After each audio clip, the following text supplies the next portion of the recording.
Sean bienvenidos a un nuevo video. En este día vamos a hablar sobre el modelo CIMEX, que corresponde a la tabla 3.6 del capítulo 3 del libro de Whitney Godley y Mark Lavoie de Economía Monetaria.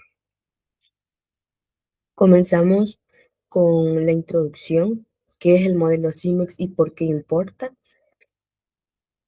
El modelo CIMEX, o de qué se trata este modelo. El modelo CIMEX es una extensión del modelo SIM básico de Godley y Lavoie, que ya conocemos de capítulos anteriores. La gran novedad de este modelo es que los hogares no conocen su ingreso real en el momento de decidir cuánto van a consumir, solo eh, cuentan con una expectativa formada a partir de lo que ganaron en el periodo anterior. ¿Por qué esto es relevante? Porque así funciona la vida real. Nadie sabe con exactitud cuánto va a ganar este mes antes de terminar de trabajar. El modelo CIMEX captura precisamente ese desfase entre lo que los hogares esperan ganar y lo que efectivamente terminan ganando. Esa diferencia entre expectativa y realidad genera lo que el modelo llama una sorpresa de ahorro, un fenómeno completamente invisible en los modelos de expectativas perfectas, donde se asume que los agentes siempre aciertan. Aquí entra en juego una variable clave, que es el efectivo que denotamos con la letra H. Cumple una función crucial dentro del modelo, porque absorbe las diferencias entre lo que los hogares esperaban ganar y lo que realmente ganaron. Y no podemos dejar de mencionar el concepto de consistencia stock flujo, o CFC por sus siglas en inglés. El modelo CIMEX, como en toda la obra de Godley y Lavoie, cada peso que alguien ahorra es exactamente igual al déficit fiscal del gobierno. Nada se pierde, nada aparece de la nada, todo, todo cierra contablemente.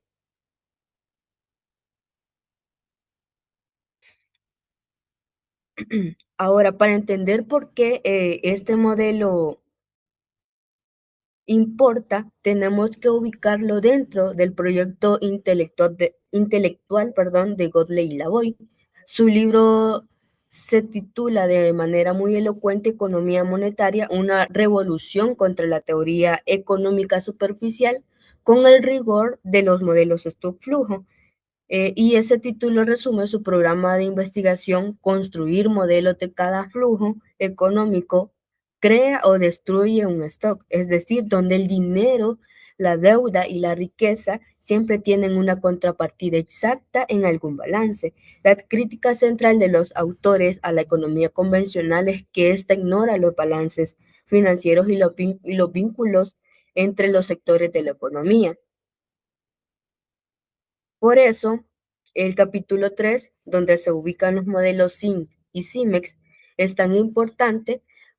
Son los bloques básicos sobre lo que se construye toda la arquitectura teórica posterior del libro. La pregunta central que el capítulo 3 plantea es: ¿qué pasa cuando los agentes económicos cometen errores sistemáticos de expectativas? Para responderla, el modelo organiza la economía en tres sectores. Primero, el gobierno, que gasta una cantidad fija, un gasto de 20, cobra impuestos proporcionales al ingreso y financia su déficit emitiendo deuda. Segundo, los hogares, que consumen según su ingreso esperado, al que llamamos YDE, o ingreso especulativo, y acumulan su riqueza en forma de efectivo, que en este caso corresponde a la letra H. Y tercero, el Banco Central, que simplemente emite el dinero que los hogares demandan, es lo que se conoce como dinero endógeno. Luego tenemos los parámetros y ecuaciones que son importantes en este modelo CIMEX. Eh, Luego pasamos a los parámetros del modelo. Antes de entrar a los cálculos, fijamos los parámetros que se mantienen constantes en todo el ejercicio. En este caso, la tasa impositiva, representada por teta, que es de 20, la propensión a consumir a partir del ingreso, que es alfa 1, que es de 60, la propensión a consumir a partir de la riqueza acumulada, que es alfa 2, que es de 40, y el gasto público, que es G igual a 20 unidades monetarias, fijo en todos los periodos. Con estos parámetros, el modelo se construye sobre cuatro ecuaciones fundamentales. La primera es la ecuación de expectativas, el ingreso disponible esperado en el periodo T, que es en este caso esta ecuación, que es igual al ingreso disponible real del periodo anterior. Es decir, el hogar simplemente espera repetir lo que ganó la última vez. La segunda función es de consumo, que es la letra C, es igual a alfa 1 multiplicado por el ingreso esperado más alfa 2 multiplicado por el efectivo acumulado del periodo anterior. Y aquí está el detalle clave, el consumo usa el ingreso esperado, no el ingreso real. La tercera ecuación determina el PIB real y es igual a G al gasto más el consumo. Pero noten algo fundamental, el PIB se determina, en este caso, después de que los hogares ya decidieron cuánto consumir. Y la cuarta distingue entre el ahorro planeado, que es la diferencia entre el ingreso esperado y el consumo, y el ahorro realizado, que es la diferencia entre el ingreso real y el consumo. Esta distinción entre lo planeado y lo realizado es el punto central de todo el modelo.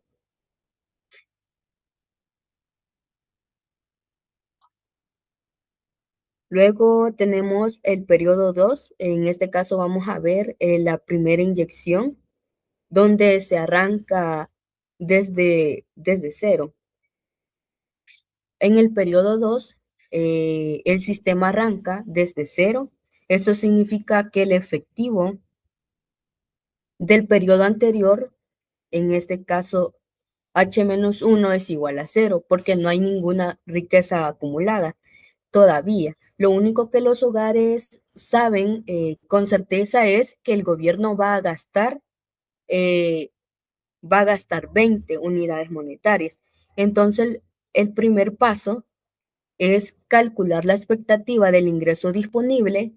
La fórmula es ingreso, ingreso disponible o YDE es igual a 1 menos teta multiplicado por el gasto. Sustituyendo valores, obtenemos un resultado de 16. Es decir, los hogares esperan quedarse con el 80% del gasto del gobierno después de pagar impuestos. Esta es una expectativa bastante conservadora porque todavía no anticipan ningún efecto multiplicador.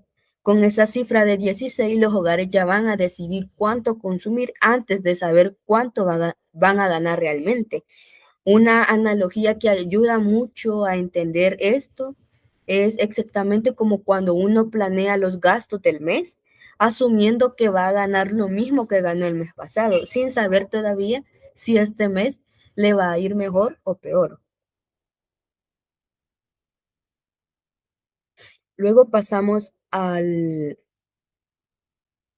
cálculo del consumo y del PIB. Con esa expectativa de 16, calculamos el consumo total.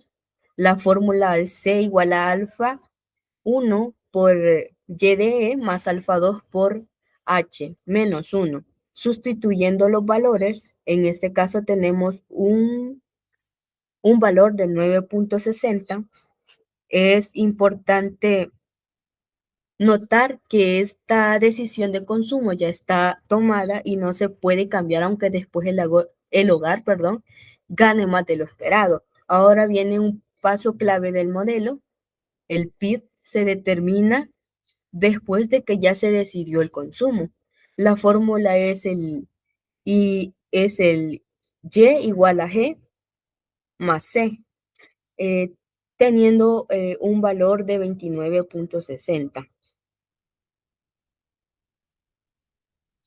Eh, con ese PIB calculamos los impuestos reales,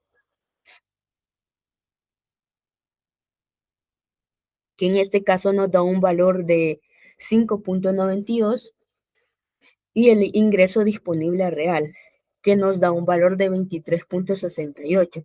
Y aquí ya podemos adelantar el punto central del modelo. Los hogares esperaban ganar 16, pero en realidad ganaron 23,68. Esa diferencia es justamente lo que vamos a analizar en la siguiente diapositiva.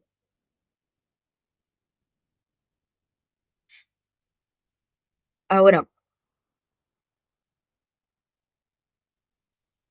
vamos a ver lo que Godley denomina la sorpresa del ahorro.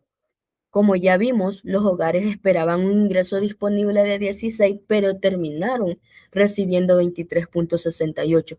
Como ya habían fijado su consumo en 9,60, antes de conocer ese resultado, todo el ingreso extra se convirtió automáticamente en ahorro. Aquí distinguimos dos tipos de ahorro: el ahorro planeado, que llamamos delta H, delta HD, y es la diferencia entre lo que esperaban ganar y lo que consumieron. Es decir, 16 menos 9,60, que nos da un valor de 6,40. Y el ahorro realizado, que es delta HH, que es la diferencia entre lo que realmente ganaron y lo que consumieron, que en este caso sería 23,68 menos 9,60, nos da un resultado de 14,08. La diferencia entre estos dos ahorros es lo que el modelo llama la sorpresa de ahorro, que 14,08 menos 6,40, es decir, 7,68. Esa misma cifra, 7,68, es igual a la diferencia entre el ingreso real y el ingreso esperado, que en este caso sería 23,68 menos los 16. Esto es una identidad matemática del modelo. Por último, verificamos la consistencia de tu flujo. El déficit fiscal del gobierno es G menos, o el gasto menos los impuestos, es decir, 20 menos 5,92 queda 14,08. Esa cifra vamos a ver que es idéntica al ahorro realizado de los hogares. En este caso, el gobierno emitió exactamente lo que los hogares ahorraron, y todo cierra perfectamente. Ahora, ahora avanzamos con el periodo 3, que es el efecto riqueza y la nueva expectativa. En el periodo 3, los hogares actualizan su expectativa usando el ingreso que efectivamente recibieron en el periodo anterior. Entonces, ahora el YDE es igual al ingreso disponible. Es decir, el ingreso esperado es igual al ingreso disponible del periodo 2, es 23,68, y además ya tienen una riqueza acumulada que es igual a 14,08, que es justo el ahorro que generaron en el periodo anterior. Con estos nuevos valores, calculamos el consumo del periodo 3. La fórmula sigue siendo la misma. Consumo igual a alfa 1 por el ingreso esperado más alfa 2 por el efectivo menos uno. Sustituimos los valores y en este caso obtenemos un consumo de 19,84. Aquí está la gran novedad de este periodo. Por primera vez aparece un componente de consumo por efecto riqueza, esos 5,63 que antes no existían porque no había riqueza acumulada. Los hogares ahora están gastando parte del efectivo que ahorraron en el periodo anterior. Esto implica tanto el consumo como el PIB del periodo actual y como veremos también este amplifica tanto el consumo como el PIB del periodo actual y veremos cómo también del que sigue.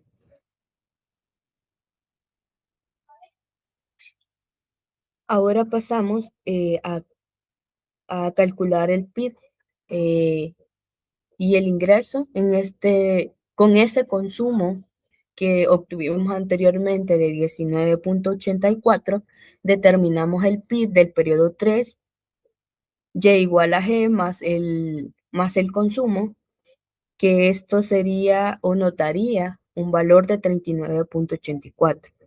Los impuestos reales, en este caso, nos dan un valor de 7,96 y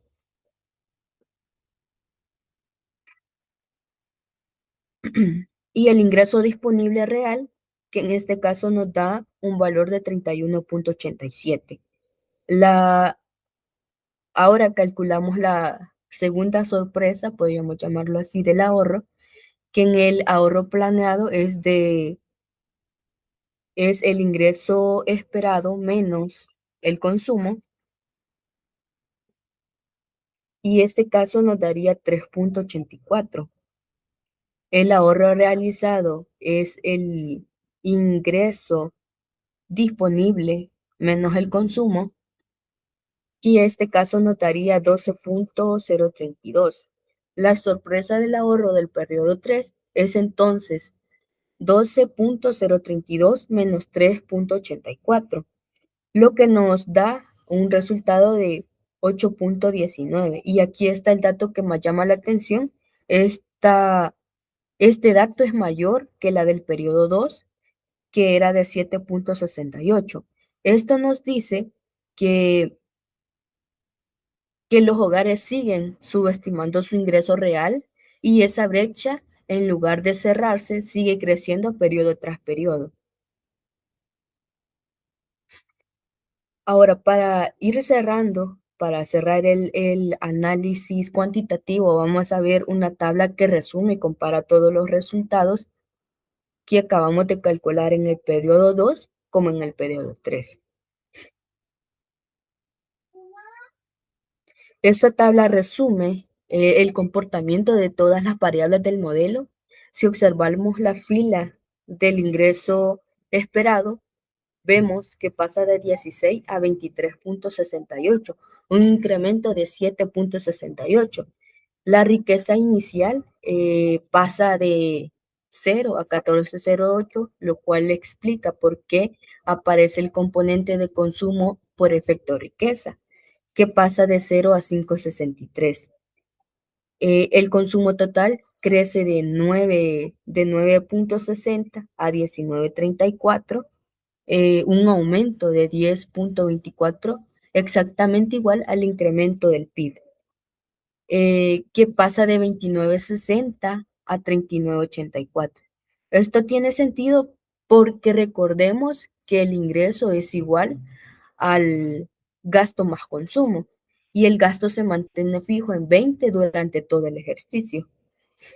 Los impuestos reales, en este caso, suben de 5,92 a 7,97 y el ingreso disponible real sube de 23,68 a 31,87. Ahora, fijémonos en algo interesante. El ahorro realizado en realidad baja de 14,08 en este caso a 12,0 a 12,03, pero la riqueza final sigue creciendo de 14,08 a 26,11, porque se va acumulando periodo tras periodo. Y finalmente, las dos filas más importantes de toda la tabla, la sorpresa de ahorro y la diferencia entre el ingreso real y el esperado. Ambas pasan de 7,68 a, en el periodo 2 y a 8,19 en el periodo 3. Un incremento de 0,51. Esta fila repetida dos veces con el mismo resultado es la prueba numérica de que la identidad del modelo se cumple exactamente. Ahora pasamos a la siguiente diapositiva, que son las tres ideas claves, o lo que el modelo CIMEX nos enseña sobre la economía real. Bien, la primera idea es que los hogares siempre van a un paso atrás, como en cada periodo la expectativa es igual al ingreso real del periodo anterior y el ingreso real crece de manera continua, la expectativa siempre va a quedarse corta frente a la realidad. Esa sorpresa de ahorro solo desaparece cuando la economía alcanza su estado estacionario, es decir, cuando el ingreso deja de crecer. La segunda idea es que todo el ingreso inesperado se convierte en ahorro. Esto ocurre porque los hogares ya decidieron su consumo antes de conocer el ingreso real. El excedente, esa diferencia entre lo real y lo esperado, no se puede gastar, así que va directamente a la cuenta de efectivo. Y esa identidad que vimos donde la sorpresa de ahorro es igual a la diferencia entre el ingreso real y el esperado no es ninguna coincidencia, es una consecuencia mecánica de cómo está construido el modelo. Y la tercera idea, quizás la más importante o quizás la más central, es el efectivo. Vemos cómo el efectivo funciona como el amortiguador del sistema. Codley y Lavoie literalmente lo llaman el buffer. Si el hogar gana más de lo esperado, ese extra se queda guardado en efectivo. Si en algún momento gana menos, como ante un shock negativo, puede sacar ese efectivo acumulado. El efectivo es la variable que le da consistencia interna a todo el sistema. Y para concluir acerca de este modelo, retomamos las 4 lecciones centrales del capítulo 3 de Godley y Lavoie. Primero, los hogares forman sus expectativas con información incompleta y por la propia estructura del modelo siempre van un paso atrás respecto al ingreso real. Segundo, todo el ingreso inesperado se convierte mecánicamente en ahorro no planeado. No es una decisión consciente del hogar, sino que una consecuencia matemática del modelo. Tercero, el efectivo actúa eh, como el amortiguador o buffer del sistema, absorbe los errores de expectativa que se generan entre un periodo y otro. Y como cuarta conclusión, esta sorpresa de ahorro solo se extingue cuando la economía alcanza su estado estacionario. Es decir, es decir, cuando el ingreso, cuando el ingreso deja de crecer y las expectativas finalmente convergen con la realidad. En síntesis, el modelo CIMEX nos muestra que incluso pequeños errores de previsión, cuando se acumulan periodo tras periodo dentro de un marco contablemente consistente, terminan explicando fenómenos tan reales como el ahorro precautorio o la acumulación de riqueza en una economía. Bueno, este sería todo y nos vemos en el próximo video.